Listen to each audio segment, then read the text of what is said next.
Hello everybody, I'm Serta and welcome back to Techtonica.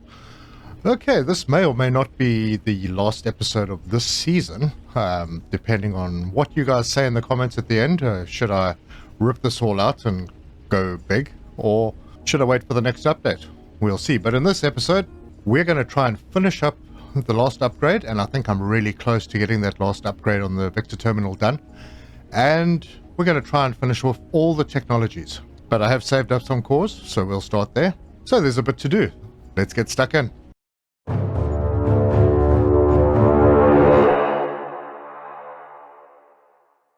Right, I'm currently 11 short of reaching what I need for the unlock. I think all the other items I have in hand. Now, just to note, you can feed them into Victor Terminal. There are ports on the terminal, so you can feed them in. At this stage, the requirements aren't that big. It's pretty easy to just hand feed them once you've got them. And also, considering that there's so many, it's a little slow. Anyway, so what I've done is I've upgraded a couple of things here and there. I added a Mark II miner. Don't forget, miners actually do drill. So, yes, the resources are not infinite. So just bear that in mind. You may need to find other veins, and yeah, well, at this stage of the game, it's not too difficult. I did kind of go with a backward approach. So I knew I needed a lot more frames, both iron and copper. So I upgraded those to assemblers, and that made a big dent in my iron and copper because I wanted to produce them quickly. Well, I have a lot now, so that's not a problem. But because they started chewing up my iron and copper, I upgraded some smelters. That helped for a while, but then the ores started running out, so I upgraded the miner. So I sort of took a backward approach to it. Because honestly, I've said it before, balancing is not really a thing yet. Anyway, so let's see if we've got a few cores, we can swing those across. So let's hop on our monorail and go to the other side. I have done a little work on the other side because we needed to increase our power up to at least 20.45 gigajoules. If we have a look at our power, yeah, we're at 20.7, so we're all good. And I'll just go and pop these cores into our box, which is now just feeding another platform, another core composer. And I did finally get those last two crank generator Mark IIs in over here. We have a lot of power. So if we're going to have a look at our power, yeah, we're not using nearly as much as we've got, which is great because it means that we could actually kind of maybe rebuild the factory and put lots of tier 2 machines in. Right, I finished this floor and let's try that again, shall we? Gotta watch out walking close to the edge. Yeah, and I've put about as much as I can on this floor. So, yeah, that made sure that we reached our quota. So, let's have a look at the tech tree. Right. Let's start at the beginning, I suppose. Okay, I think these mole things are kind of some of the last stuff that I'll unlock. Okay, we can get the biodensity up. Oh, we can do it again. Wow. It gets expensive up top. Okay, I'm going to hold off on that one for a moment. Okay, we can increase pack size. Get another tool belt. Those are pretty cheap. The hauler caps, not something very beneficial, but I can get a stack cap 3. Look how expensive that is. Wow, 550. Yeah, that's these two would take everything that I've got left. Let's go faster. And on energy, okay, so let's power trim 2. I did find that eventually. Oh, and I must tell you, I will tell you about a tool that will be extremely useful in helping you to find things. We can do this one.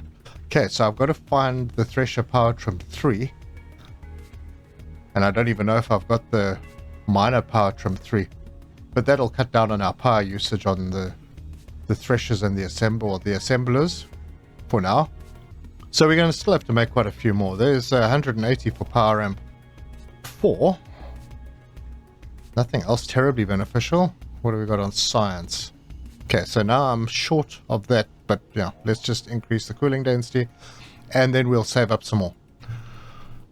And by now we should have enough. Let's see how quickly we move now. Oh wow. Oh wow, this is really fast.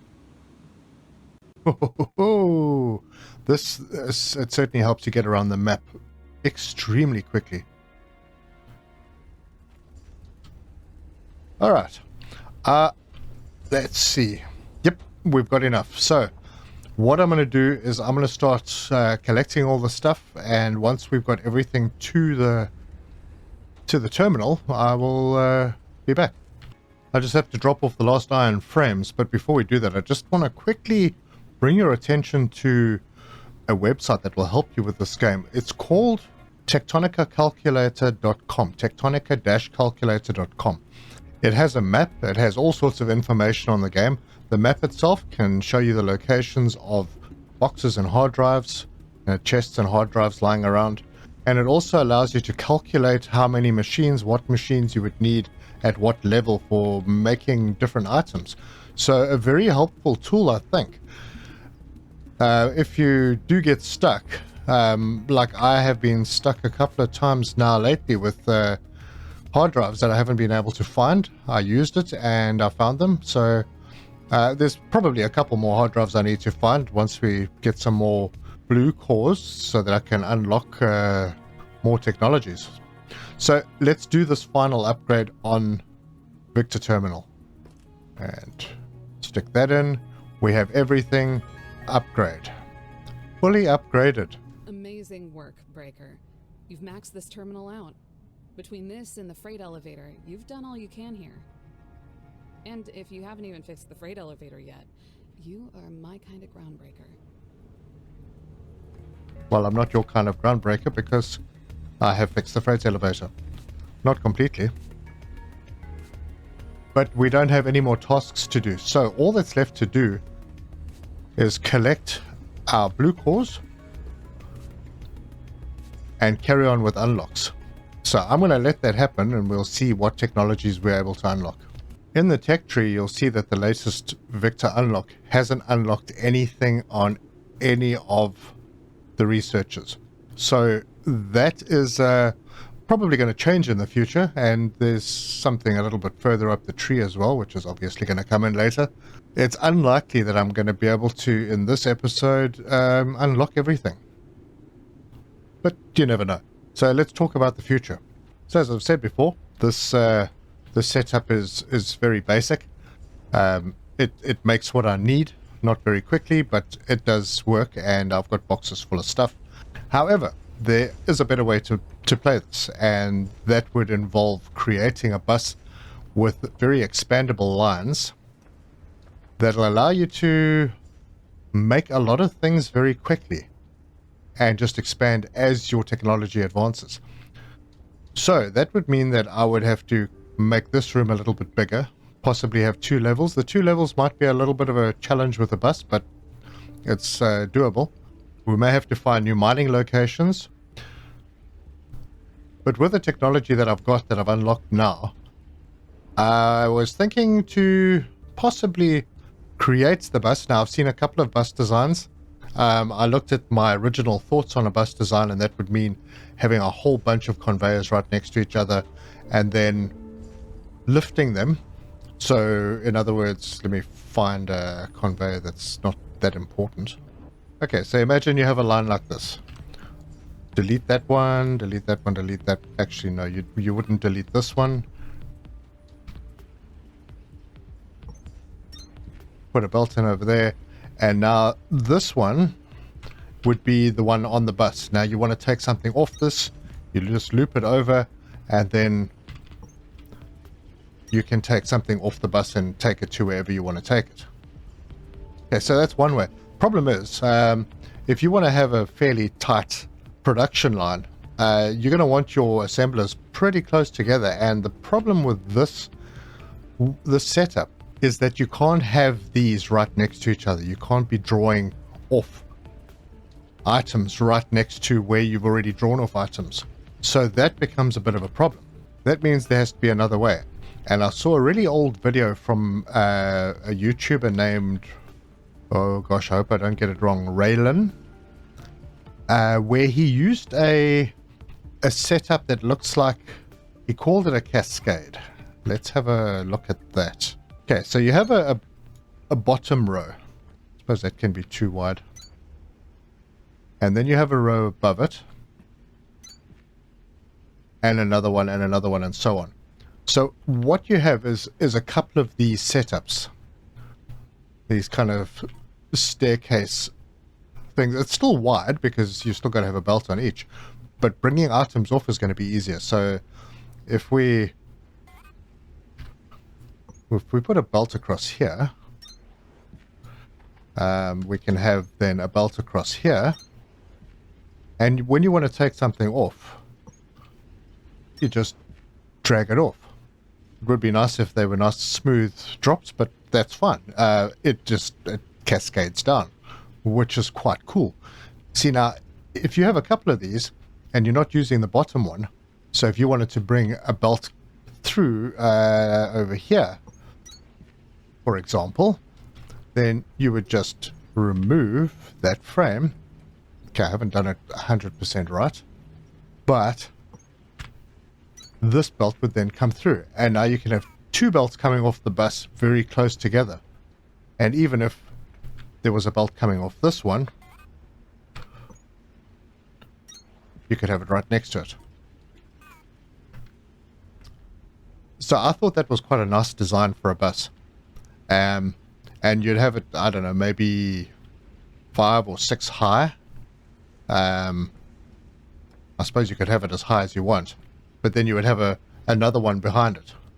But obviously, yeah, like any bus, it's going to take up space, so you need to plan it properly.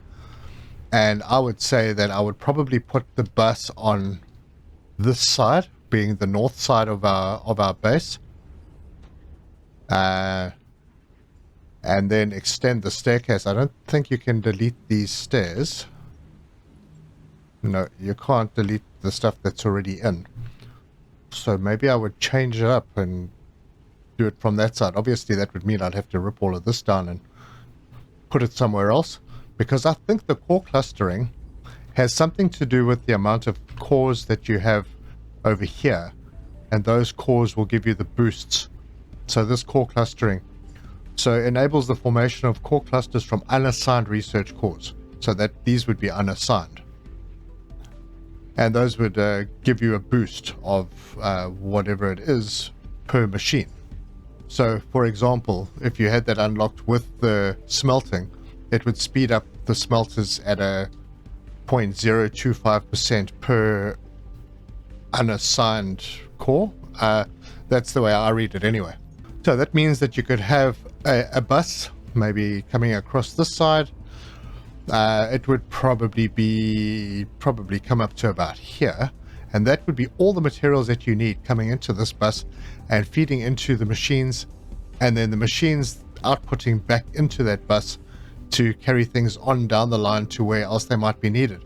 And that means that if you set it up correctly, you could have these machines stacked one behind each other to increase the output of that item type, just to make sure that you have enough. So if you see that you're struggling with a particular item, you just add another assembler onto the back of that, do all the connections, and feed it back onto the bus with the others, and yeah, it could work. I'm going to have to figure out the design properly, because I haven't really put that much thought into it, because there are items that take 3 inputs, and those will be a little bit more challenging, especially if you want to have them further back. But I think with the technology level that we're at now, with the stack inserters and the Mark II machines, I think it would work. I think there's a good chance that you could get it to work really well. But for now, let me just focus on getting as many technologies unlocked as possible for this episode. While we're building up some more blue cores, well, I have a couple, so let's go and see if we can unlock anything that's going to be good. Yeah, that's quite expensive. Actually, I think they're probably all pretty expensive right now. Haven't found power trim. I will get there. THR, that's the thresher power trim.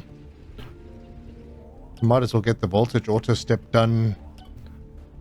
The reach. Okay, now we're at the very expensive. Might as well get mole speed 3. It's pretty low cost. And if we get all these low level ones, then we'll have a good idea of what we still need to get. And we'll get this core boost for smelting. And we can still afford the core dense 3. Cool dense 3. Alright, well, we need quite a lot still, but made a little change on the thresher setup. I was getting 2 Kindle vine extract out on one side and 4 of the plant fiber matter on this side. That wasn't working so well because we were backing up on Kindle vine extract inside the threshers. So I added another. Unfortunately, we can't make the filter inserters faster yet, so there's still going to be a bottleneck. But I just changed the setup to make an extra port take Kindle vine extract out and put it onto the belt and shove it through. I did it for both machines. And if you were looking closely, I've been playing around with this cascading belts design or cascading bus design, and you can overlap them, which means that I have this now 7 high, so I've got 7 belts across the bus, but I've overlapped 3 of them. So in that same space that you would normally have 7, you now have 10, which is quite good, considering that that will reduce the width of the bus. So that might be good. And if you put an 8th one there, then you have 12. You're taking up 12. So you're saving 4 on an 8 high. So I suppose you can go higher if you like. It depends on how much space you have. I've also been fiddling around with the design for the assemblies. Now, your income belts, okay, that shouldn't be there. Okay, we'll just delete that for now. Okay, so you have, this is worst case scenario.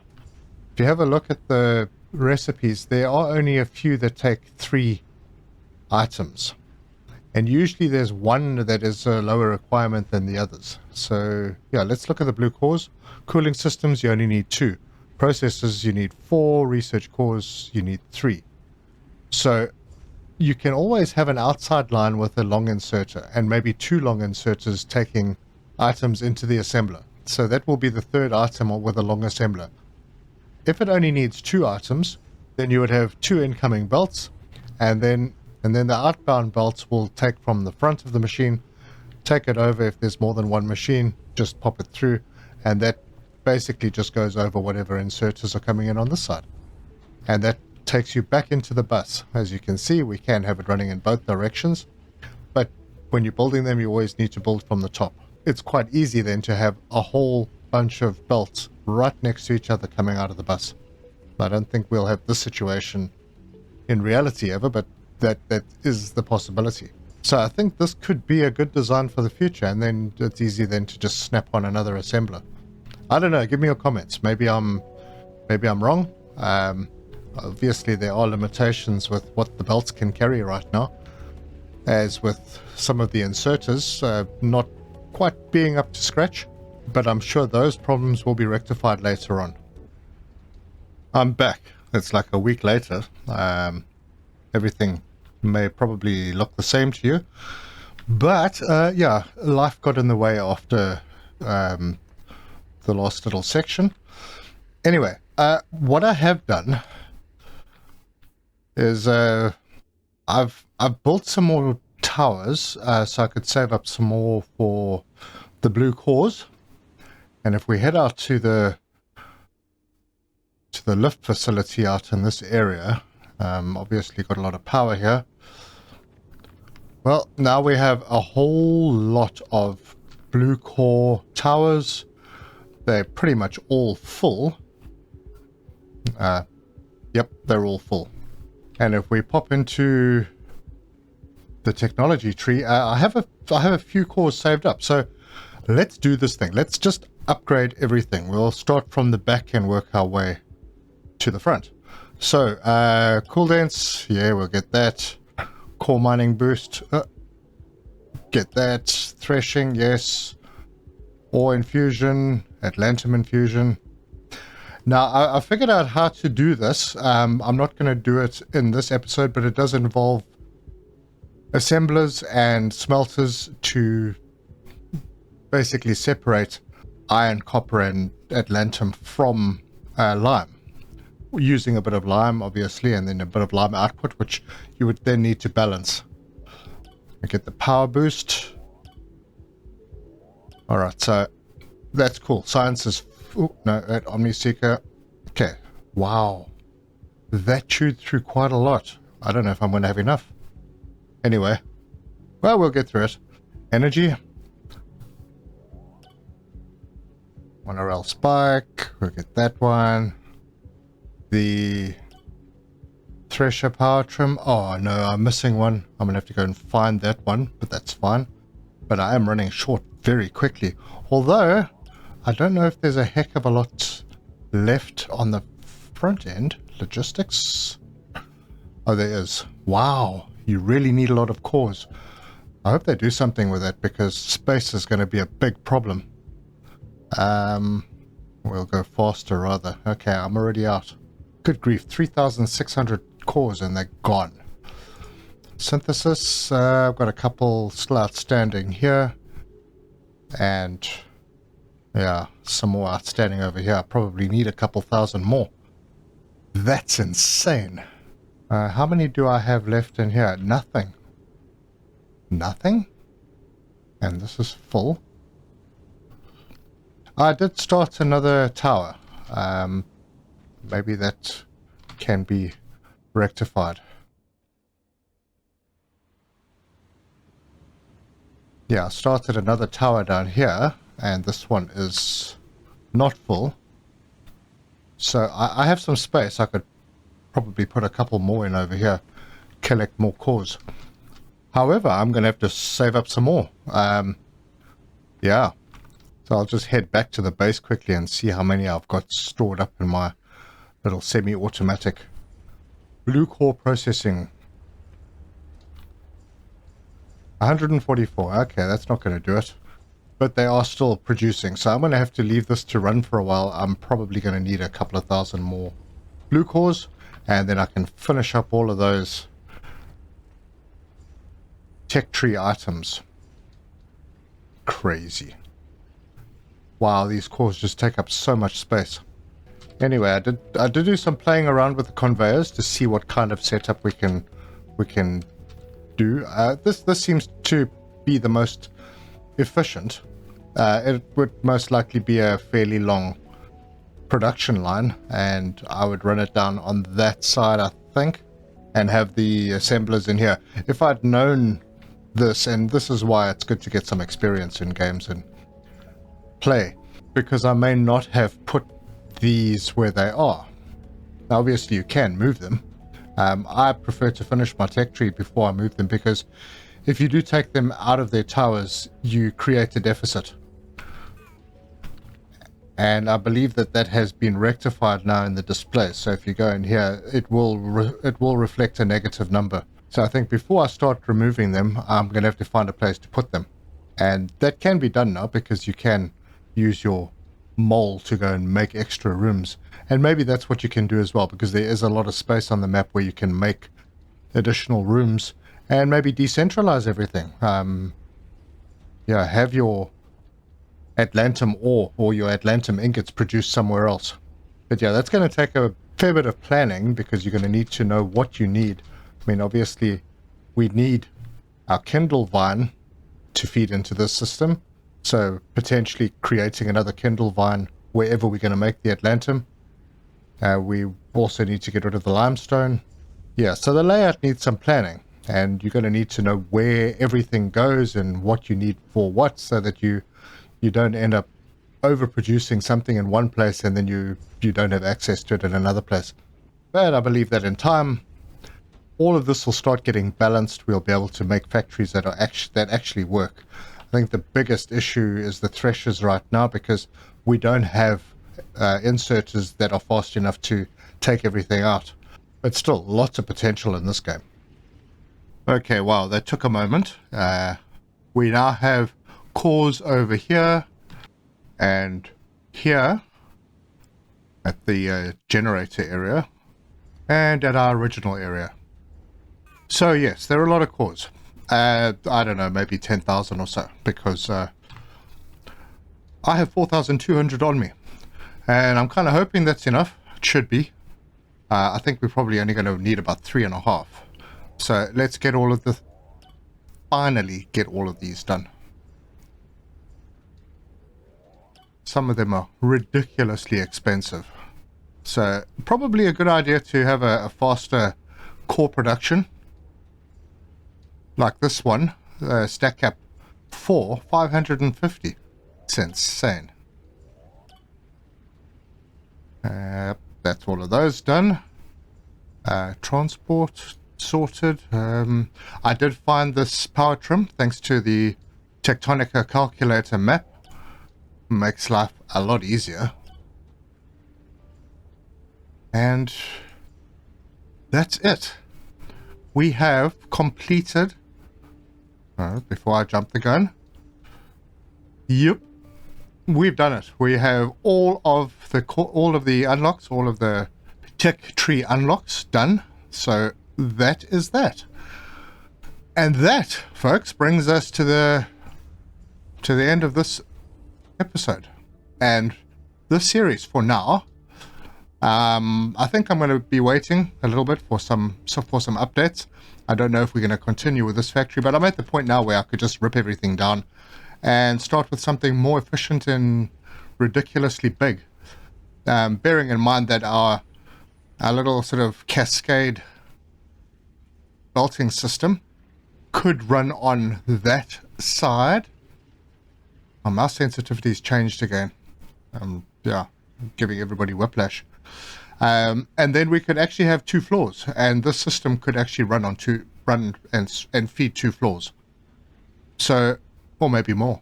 No, I think 2 is probably good. So it wouldn't need to be terribly long, as long as we had all the assemblers in the correct places so that they could access what they need and put stuff back onto the belt where it's needed. So that's it.